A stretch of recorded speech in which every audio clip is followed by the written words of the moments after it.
Selamat sore untuk kita semua. Assalamualaikum warahmatullahi wabarakatuh. Perkenalkan, nama saya Istarto. Saya dari Universitas Budi Dharma, kelas PSM 2301, Prodi Pendidikan TIK. Bahwasanya di sini saya ingin menjelaskan terkait tentang mata kuliah etika profesi. Oke, kita langsung bahas bahwasanya apa sih etika profesi tersebut itu. Yang saya hendak sampaikan ini terkait definisinya, di mana definisi etika profesi ini sebenarnya etika profesi ada dua bagian, satu etika sendiri, yang kedua adalah profesi. Oke, kita bahas terkait etikanya dulu. Etika itu sebuah sekumpulan nilai atau sekumpulan daripada prinsip-prinsip dan nilai moral yang mengatur perilaku dan tindakan profesional secara terus-menerus terhadap individu itu sendiri. Dan untuk profesi itu sebuah perilaku pekerjaan yang itu dibidangin secara profesional. Dan hal tersebut ketika kita gabungkan itu menjadi sebuah nilai-nilai moral yang terkandung dalam suatu pekerjaan terhadap individu tersebut yang dituntut untuk bagaimana dia berperilaku secara profesional.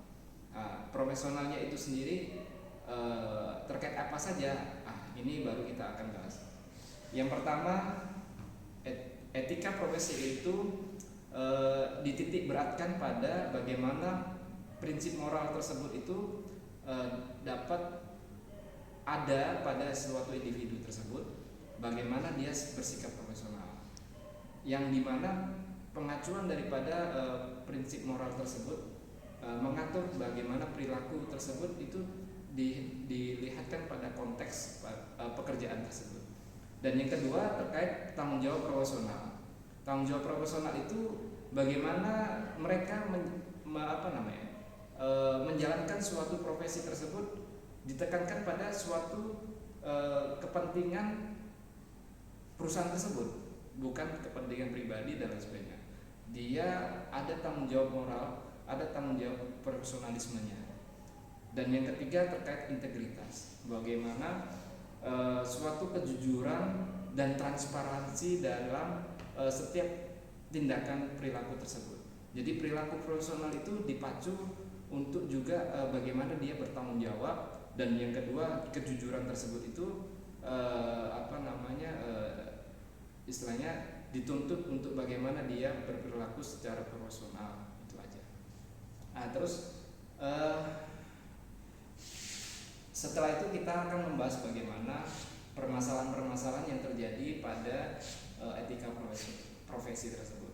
Biasanya etika profesi itu ada permasalahan yang biasa terjadi di masyarakat. Salah satunya adanya penyalahgunaan kekuasaan. Ketika kita profesi kita meningkat, biasanya itu kita akan ada hambatan gitu, atau istilahnya cobaan-cobaan. Salah satunya terkait kita itu sudah menjadi sudah menjadi atasan lah ibaratnya, atau istilahnya SPV, supervisor di perusahaan tersebut, dikarenakan kita berperilaku baik, berperilaku profesional dan lain sebagainya, yang akhirnya kita meningkat profesinya. Biasanya ketika kita sudah menjadi SPV, beberapa kali itu kita juga akan dihadapin tantangan bagaimana kita itu menentukan sikap individu yang itu di bawah daripada kepentingan pribadi. Itulah yang biasanya terjadi. Jadi kepentingan kekuasaan itu juga biasa akan tersirat, atau misalnya tiba-tiba kita memiliki hal tersebut, dan itu biasanya kita langgar, ya tidak sadar gitu. Karena apa? Ya karena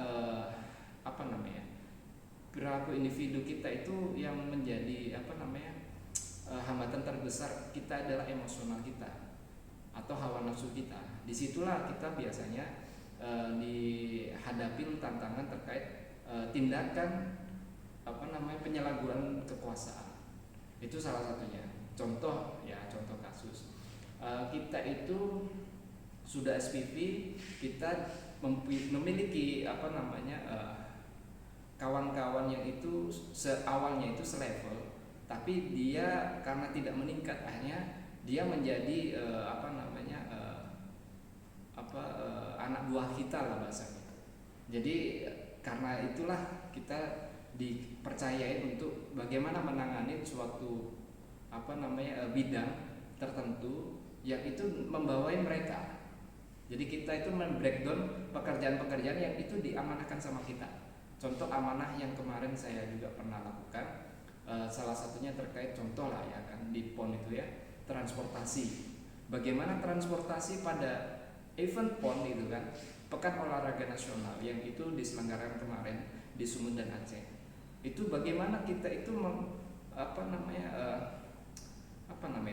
memanajemen transportasi itu berjalan dengan baik dan sesuai dengan koridornya. Kita ada menghubungi Dishub, Dinas Perhubungan setempat dan sebagainya, untuk bagaimana mulai dari penjemputan atlet dan sebagainya itu kita sesuaikan dengan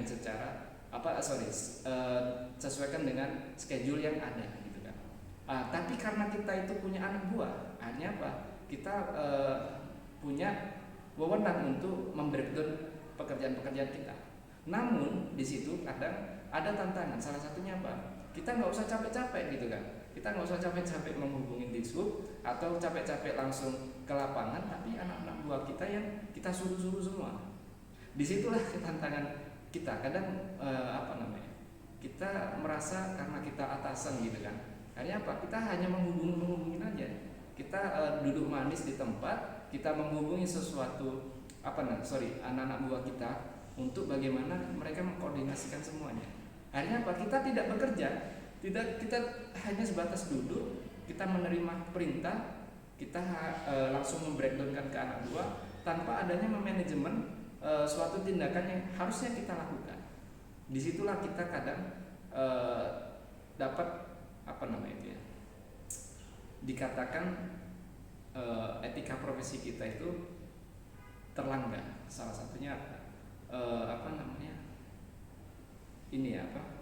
penyalahgunaan kekuasaan semacam itu.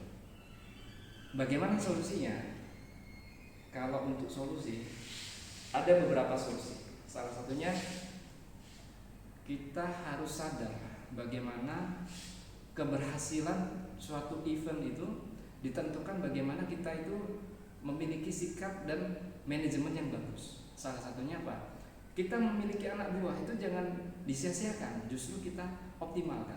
Salah satunya ya kita tetap mengkoordinasikan mereka, kita tetap memanajemen bagaimana perjalanan transportasi seluruh daripada yang kita tanggung itu, atau selain kita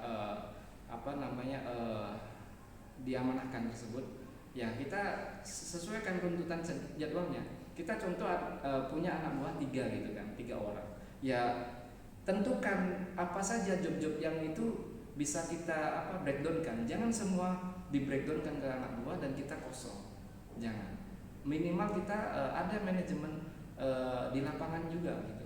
Contoh kita menghubungi dinas perhubungan setempat. Bagaimana proses mereka itu bekerja. Contoh mereka dihubungin dengan asumsi jadwal kita sudah breakdown, kita sudah tentukan tanggal sekian jam sekian ada penjemputan di bandara dan mereka kemana gitu kan. Nah itu biasanya mereka itu tidak langsung mengiyakan, tapi harus ada hitam di atas putih atau penyerahan transportasinya seperti itu. Contoh mobil, kita sudah diserahkan mobilnya, tapi mobil tersebut itu ya nggak langsung mudah hadir tanpa ada perintah daripada kita. Nah jadi caranya adalah ya bagaimana kita memanfaatkan itu tadi, kita sebagai SPV-nya atau istilah itu koordinatornya, kita ke subkoordinatornya itu ya kita sampaikan dengan jam sekian oke, kau di sini gitu kan. Maksudnya kita tentukan mereka itu di posisi mana gitu. Kalau seandainya itu kita sepanjang pekan olahraga tersebut itu ada sekitar beberapa hari, ya udah kita breakdownkan aja. Hari sekian orang ini, hari ini siapa gitu, hari berikutnya siapa. Jadi manajemen itulah yang diperlukan oleh suatu koordinator. Dan kita mengkontrol jam sekian penjemputan, berarti sebelum jam sekian wajib ada di tempat, seperti itu dan seterusnya. Jadi perilaku itulah yang harusnya kita kita wujudkan gitu. Oke, terus setelah itu baru kita berbicara bagaimana budaya itu bisa kita terapkan kepada anak buah kita dengan contoh. Kita itu punya etos kerja yang bagus. Salah satunya tidak hanya sebatas memerintah, tapi juga turun tangan dan bahkan mendampingi orang-orang tersebut atau anak-anak buah kita atau subkoordinator kita, ya untuk bagaimana mereka berkoordinasi dengan pihak-pihak yang berkepentingan. Semacam itulah yang mungkin bisa saya contohkan. Jadi sebenarnya banyak lagi yang kasus-kasus yang harusnya bisa kita explore lagi kan gitu. Mungkin itu saja yang bisa saya sampaikan, dan ini sebatas saya menyampaikan ini karena ada pengalaman-pengalaman yang mungkin bisa saya eksplor ya. Semoga menjadi hikmah untuk kita bersama dan manfaat untuk bagaimana kita memiliki etika profesi yang baik, agar bagaimana kita memiliki profesionalisme yang tinggi dengan adanya integritas, dengan adanya tanggung jawab penuh terhadap bagaimana profesi kita itu tadi, agar pekerjaan kita itu tuntas dan baik gitu. Dan kita bukan hanya sebatas mencari nama atau mencari muka dan sebagainya di perusahaan, tapi lebih ke bagaimana kita bertanggung jawab atas apa yang kita sudah diamanahkan tersebut. Itu mungkin yang bisa saya sampaikan. Kurang lebihnya mohon maaf. Wassalamualaikum warahmatullahi wabarakatuh. Audio Jungle.